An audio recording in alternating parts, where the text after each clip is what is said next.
Alas 5 Gs na, 1 Western Visayas na. Alas 5 Gs na, 1 Western Visayas na.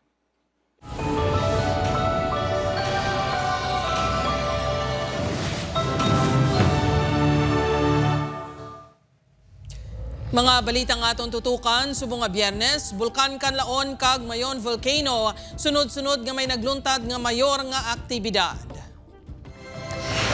Liwat naman nga naglupok ang bulkan kanlaon kagabi, 124 ka barangay sa Negros Occidental apektado sang ashfall. 3 kabalay kag 1 ka tianggi sa barangay San Jose, San Miguel, Iloilo na sunog. Samtang bodega kag barak sang construction workers sa barangay Dungon Biharo ginlamon sang kalayo. Tianggi sa Banwa sang Gimbal kag laundry shop sa Tigbawan, Iloilo pareho nga ginsulod sang isa lang ka suspect. Panibago nga sinkhole na tukiban sa Banwa sang Toboso, mga residente sa lugar ginapa-alerto. Kag gastronomy kag heritage sang Iloilo City bida sa Pintalayag kag Pinta Regata sang Parao Regata Festival.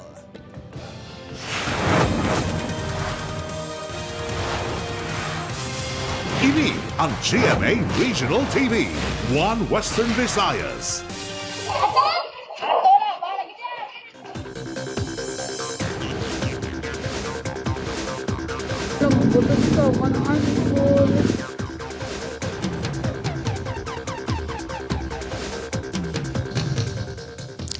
Mayong hapon Western Visayas kag Negros Occidental, malantaw man kita sa live streaming sa YouTube channel sa GMA Regional TV kag Facebook page sang 1 Western Visayas. Sa nagapanguna nga balita, isa ka semana matapos ang paglupok sang bulkan Kanlaon, liwat na naman ini nga naglupok kagabi. Madamo nga lugar sa Negros Occidental apektado sang ashfall.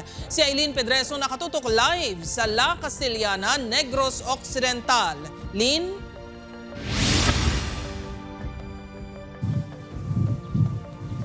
Dirt hugot karon nga gina-monitors ng PHIVOLCS ang aktibidad sa Mount Kanlaon matapos ang moderately explosive eruption sa bulkan kagabi kag ash emission kainas ng aga.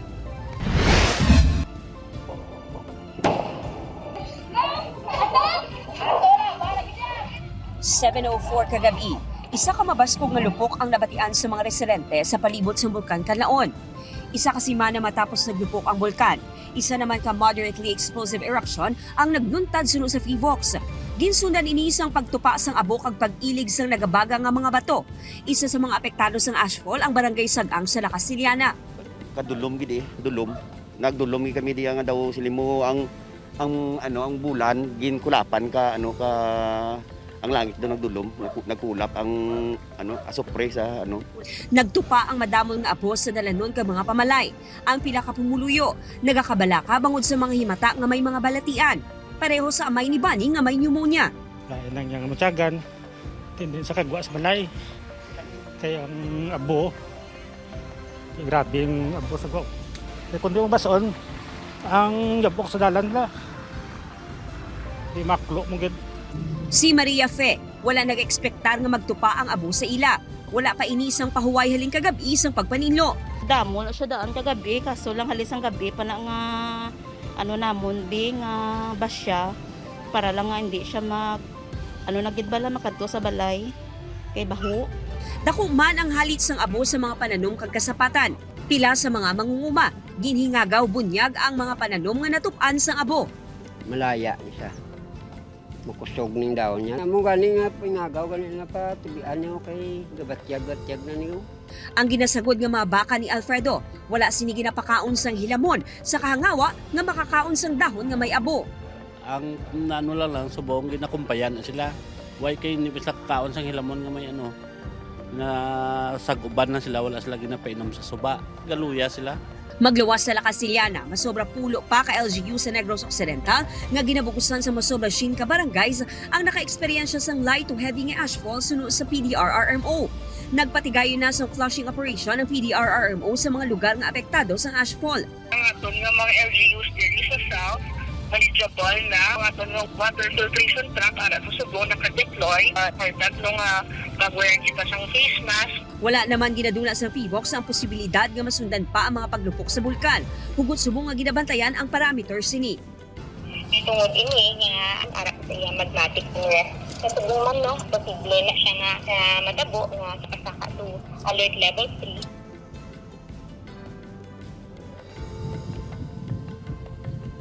Patag naman Jert sa Fivox nga wala sang upod nga magma ang abo nga ginbugas ng bulkan kagabi kag sa tion nga magpadayon pa ang aktibidad sa bulkan posible nga ipasaka ini sa alert level 3 sunod sa Fivox. Balik sa imo Jert. Madam Uged nga salamat sa update Eileen Pedreso kag halong gid ka modera.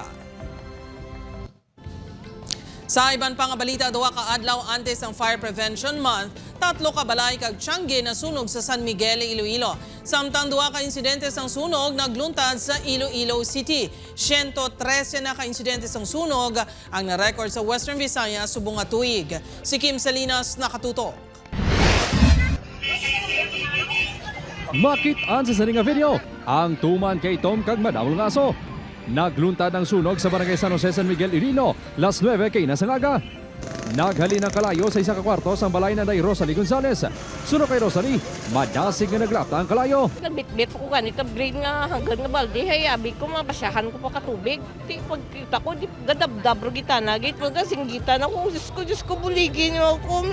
Walay naman kasunog. 3 ka balay kag isa ka Tiangge ang ginlawon sa kalayo. 410,000 pesos ang balor sa ngalit nga ginbilin. Why pa man kami ito ka balik ka regarding the investigation ng amon dagi nais na respondela kami nakuha kami details sa mga tagiya. Pasado las 8 sang agas ang gintupok man sang kalayo ang bodega sa mga construction material sa barangay Dungod Biharo. Nagaserve man ini nga barak sa mga construction worker. Pati ang wala ginagamit nga salakyan ang naulamid sa sunog. Wala sang tao sa barak sang nagluntad ang sunog.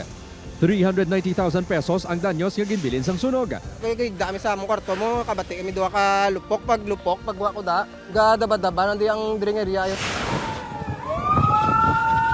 Samtang ginlamon naman sang kalayo ang isa ka abandonado nga fishing vessel sa Iloilo Fishport Complex. Pasado las 2 kay nasang kaagahon. Wala pa sa detalye ang BFP sa kausa sang sunog. Maletter pa kami sa ila as to the ownership. Actually, lately, manang na daw 2020, nada ako ng barko, king dock, tapos pag-dock pa, may mga activities pa. Pero na-observe nila ni Tiron, wala na. 113 na ka-insidente sang sunog ang na-record sa rehiyon umalin Enero 1 tubtob Pebrero 26. Sunog sa BFP. Kalabanan nga rason, ang palyado nga linya sang kuryente kag Octopus Connection. Regular natin nga inspection nun. And kung pwede, mga professional electricians ang ma-check. Mga extension cords, ginagamit lang ni temporaryo. Hindi siling gamito na natin 24 hours. Upot kay Cirilo Renduque, Kim Salinas, 1 Western Visayas.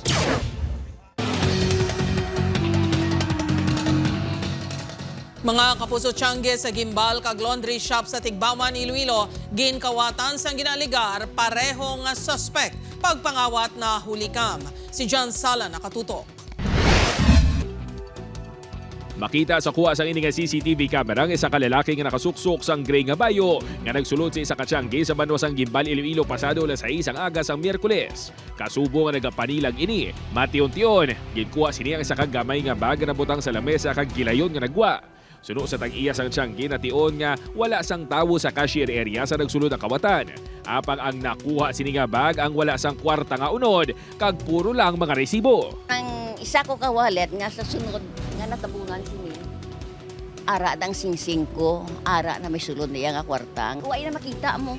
Ang nakita na interest siya diri ang black mo.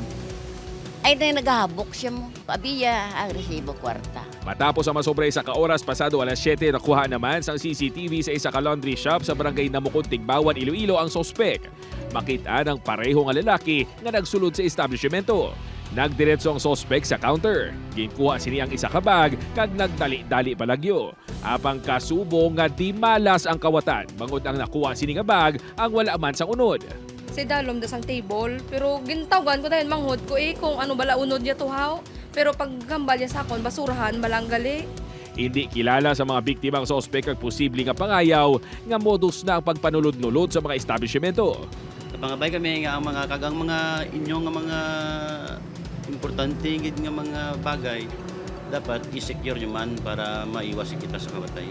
Nag-coordinate ng Gimbal Police Station sa iban pang mga police station sa probinsya sang Iloilo. Upod kay Hans T. Sherto, John Sala. One Western Visayas. Para sa dugang ang mga balita sa Negros kag panay mangin kaupod ta si Adrian Prietos. Adrian? Yes, Jert, mga kapuso, madamog gid nga salamat. Panibago nga sinkhole natalupang dan sa Banwasang Toboso. Mga residente sa lugar ginapaligma. Yaring balita nga aton gid tutukan. Ginbalerto sang Toboso LGU ang mga pumuluyo sa Barangay General Luna matapos sa dokumentong ikaduha nga sahi isang sinkhole sa lugar. February 18, sang una ginreport sa mga residente ang pag-usmod sang duta sa Sitio Bugo, isa ka upland community. Sunod sa tagpumuno sang Toboso Municipal DRMO, isa ka cover collapse nga sa isang sinkhole base sa assessment sang Mines and Geosciences Bureau kag Provincial Environment and Management Office ang nakitaan. Hamkugat-kulat daw may halo na siya sa dalom na akra niya sa babaw at nagkuspod. Delikado na magsigis-sigigit. Ang kabairan, cover collapse man to siya gyapon nga sinkhole. Kinahanglan po nila imbestigahan scientifically. Anom ga mga pamilya ngayara sa 90-meter diameter danger zone apektado sang pag-usmod. Butangan man cordon ng area nga danger para sa aton nga public nga magsulod. Ang pag-tiphag or pag-separate sang duta is because of continuous heavy rains. Posible, mas mag-usmod pa kunong duta kag maglaba ang mga litik sa sinkhole sa tion nga may mamunog nga ulan. Dako sa gyapon ang tsansa nga magadugang siya usmod bangod niya sa tubig nga nagapadalom dito sa iya. Once nga tag 3 days na ang mga pagtupa sa atong ulan, subot silingon, mag-absorb na ginakayo sa dalom. Sa Marso, magapatigay sang dugang nga test ang MGB kag PDRMO. Samtang, nagapabilin sa halos 12 feet ang kalabaon sang una nga nadiskobrehan nga sinkhole sa Sitio Bairan sa amuman nga barangay. Adrian Prietos. One Western Visayas.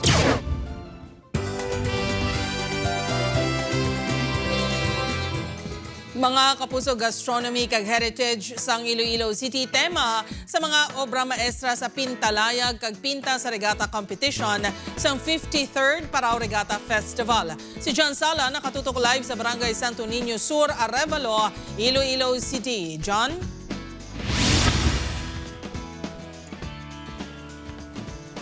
Jert, excited ng tanan nga masaksihan ang mga madinuagon kag matahom nga mga layag nga kabahin sa Pintalayag Competition sa Parao Regata Festival 2026. Bantog ang Iloilo Parao Regata Festival bangod sa karera sa mga paraw nga may mga madinuagon nga layag. Subong nga tuig, wala nagpaulihi ang mga nagpasakop sa Pintalayag Competition nga ipakitang ila talento paagi sa ila mga matahom nga artworks. Sa Domingo ng judging sa mga entry sa Pintalayag, gani naga-double time ng mga artist. Ang grupo na day Arvin, Dinagyang Festival kag ang mga heritage sites sa Iloilo ang ila tema. Balay nga bato sa Bilya, kag ang tradisyonal nga mascot sa Dinagyang sir ang dagoy nga gibutang namon kay sa heritage na tema nga butang kinsibo na namon. Sa nagligad nga tuig, second placer sa Pintalayag si Ingram. Subong nga tuig kuno, tinguaan sini nga makuha ang kampyonato. Paghanduraw sa simple nga ginhalinan sang Parao Regata ang iya tema. Proud ta itong obra. Panami on tapagid para madala ta sa final o sa top 5. In case ano, basi binason, kanay mo champion naman. Magluwas sa mga Pintalayag entries, makitaan man diri ang mga mini version sa mga paraw nga magapaindis-indis naman sa Pinta Regata Competition. Tema naman sa mga entry, ang Iloilo City bilang City of Gastronomy. We were given Molo as our district, so we're doing the famous Pansit Molo, and our theme sa amon ng group, we went for Sunday's Best. We put the Molo Church in there. Was hiwato ng sinamba sa regata sa Iloilo Freedom Grandstand. Sa Domingo naman ang Parao main sailing event sa Villa Beach kagang awarding ceremony.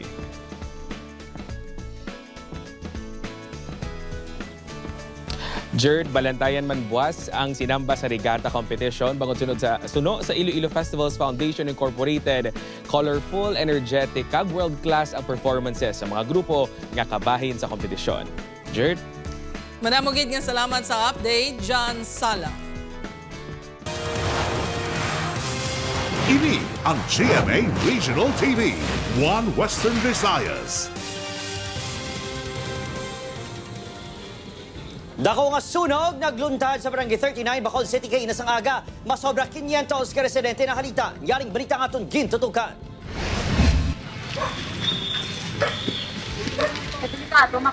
Nagkinaran-karan ang mga residente sa Barangay 39 sa pagluntad sang dako nga sunog sa Purok Katilingban alas 11 kainas ang aga.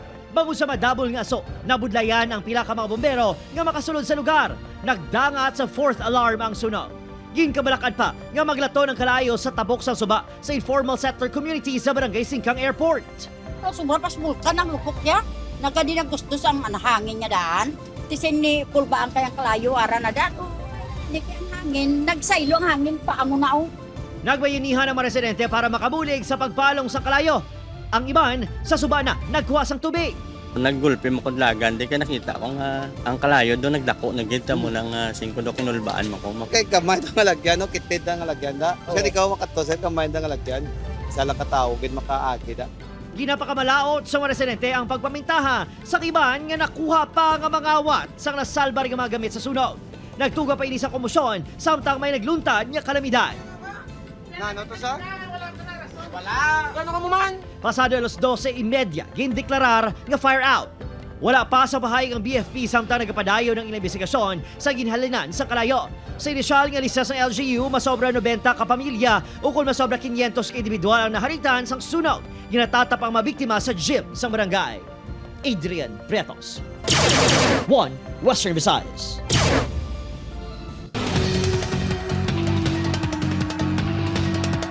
Mga kapuso, Special Investigation Team gintukod sang IPPO para tutukan ang kaso sang pagpatay sa punong barangay sang Barangay Hinat-an, San Joaquin, Iloilo. Ini ang gintutukan ni Kim Salinas. Agud mapanasig ang pagsulbar sang kaso sa pagpatay kay punong barangay Richard Sapalo sang Barangay Hinat-an, San Joaquin, Iloilo.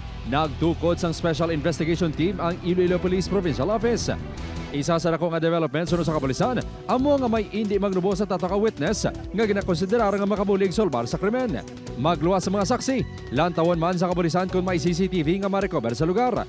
Nagapabilin nga isa ang person of interest sunod sa kapulisan, apang hindi pa madetalye ang background sini. May mga ara kita nga mga ginakonsidera, but of course assist pa nato ng ilaman ng mga testimonya. Ang pinaginaton kanon dira is maging airtight ang aton nga kaso nga iga-file in favor nga ma-determine naton, ma-identify na naton ang suspect o mga suspetsado. Isa sa ginalantaw nga motibo sa krimen ay may kaangtanan sa trabaho sa biktima bilang punong barangay. Isa man diri ang personal nga agrabyo. Wala may ginadula sa kapulisan ang angulo sang pagpangawat. Tanan nga mga possibility ginalantaw nato na ari kita sa stage of collection sa tanan mga information, mga evidences. Nakita na pila sang pagkatiro sa biktima malapit sa iyaba bakag tiyan. Wala sang basiyo sang bala nga na-recover sa crime scene. Rason nga hindi pa matumod ang kalibre sang pusen nga gingamit sa pagpatay kay Sapalo. Upod kay Cirilo Renduque, Kim Salinas, 1 Western Visayas. Mga kapuso, ginapabayad sang 12,000 pesos nga multa sang Land Transportation Office 6 ang tagiya sang salakyan nga madasig ang pagpadalagan kag nagpang-overtake pa sa Diversion Road, Mandurriao sa nagligan nga bulan. Ante sini, ginpadala sang show cause order ang tagiya sang salakyan.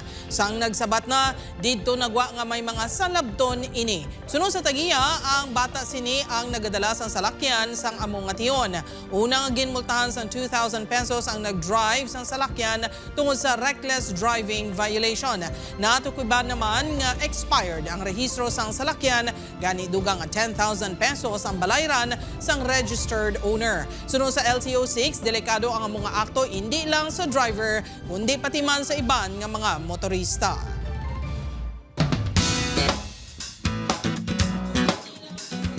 Next round na makapuso sa kolabanan sa dance arena sa trending dance reality program nga Stars on the Floor. Sino at team naman ang mangibabaw o lulupod naton nga saksihan ang Stars on the Floor sa Domingo 7:15 p.m.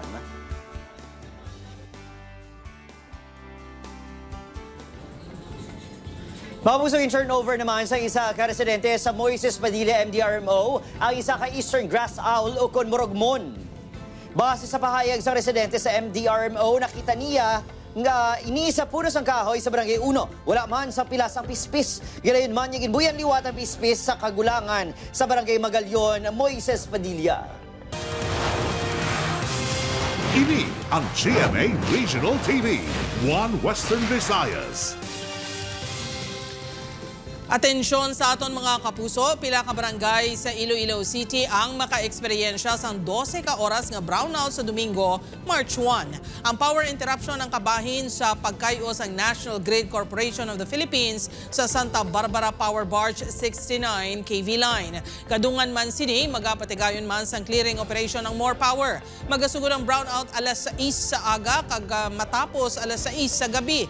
Apektado ang mga porsyon sang Lapas Feeders 1 kag 4, partikular na ang pila ka barangay sa Iloilo City proper. May 3 man ka oras nga brownout nga magaluntas sa nasakupan sa iban pa nga Lapas Feeders.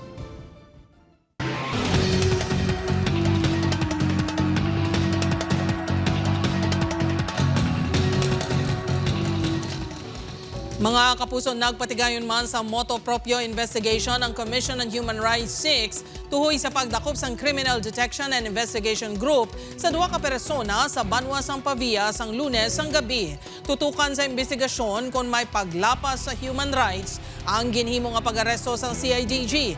Kuhaan sang pahayag sang ahensya ang duha nga gindakop, CIDG kag Pavia Police. Magarekomenda sa pagpasaka sang kaso kriminal ang CHR kung may makita nga kapaltahan sa operasyon base sa resulta sang ila investigasyon. Samtang nagahulat na lang sang clearance ang spokesperson sang NAPOLCOM antes makapagwa sang opisyal nga pahayag sa resulta sang ila investigasyon.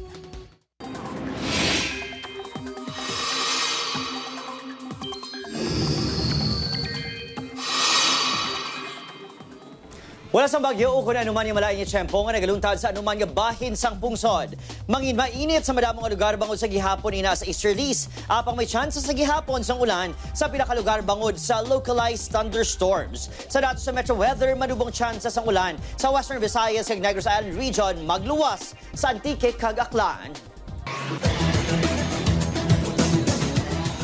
Mga sporting venue para sa First Negros Island Regional Athletic Association Meet, ginahanda na. Mga delegado matamat na nga nagabot sa Bacolod City. Yaring balita nga itong gintutukan. Sa Domingo na, magabukas ang 11 nga Negros Island Regional Athletic Association Meet. Butang nga masako na ang pagpreparar sa mga sporting venue kasubong sang Parad Park and Stadium sa Barangay Mansilingan, Bacolod City. Ang cold drone nga gamiton sa grand opening, ginahingagaw na matapos. May mga lights dito sa babaw nga doga kalayo-kalayo. Subo ang ila paghimo sang lights on nila is hindi na fire nga natural. So gihimo nang nila nga lights. Ginahingagaw man nga matapalan ang mabuho sa football field kag pagpanglimpyo sa lugar. To ensure na ang mga playing venues naton nakamit standard. May ara siya nga preparation. May bilak atleta nagbisita na sa sporting venues kaangay sa mga atleta halin sa Negros Oriental. Safe kami nga mga athletes kag damo mga medalya nga mga athletes kag 12 kami kabilog nga province nga Mampang. Medyo lack of preparation. We will try our best nga mo-compete. May coaches man kag officiating officials nga magatutok sa sporting venues agon masigurado nga pasado sa national kag international standards. Part na sa preparation nga dapat ang surface or ang lugar nga ginapreparahan is conducive sa dlagan. It's because amo niya ang pinaka-ultimate na namon nga mga oras. Pila ka man delegado gikan Negros Oriental kag Siquijor ang nag-abot na subong adlaw. Buwas, iga-deploy ang kapulisan para sa seguridad.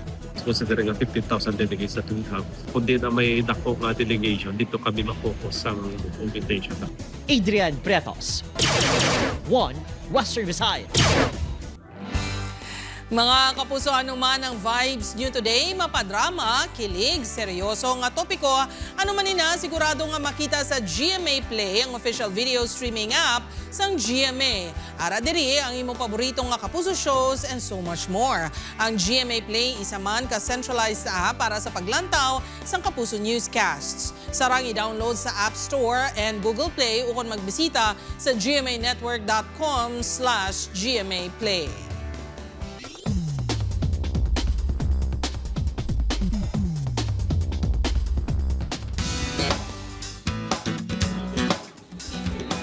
Mabugso, yari na ang mga dapat bantayan sa Encantadia Chronicles, Sangre. Sa liwat nga pag-updanay ni Armea Cagdaron, matago pa bala nilang ila nabatsyagan sa isa kag isa? Anong epekto sinit sa pagdumala ni Armea sa Encantadia? Bantayan ina 8:05 p.m. sa GMA Prime pagkatapos ng 24 oras. Samtang sa pagbulig ni Jinho kag Joey. Matigayo na bala sila nila nga madakpan ang mga sindikato? Bantayan ina sa Never Say Die 8:55 p.m. sa GMA Prime.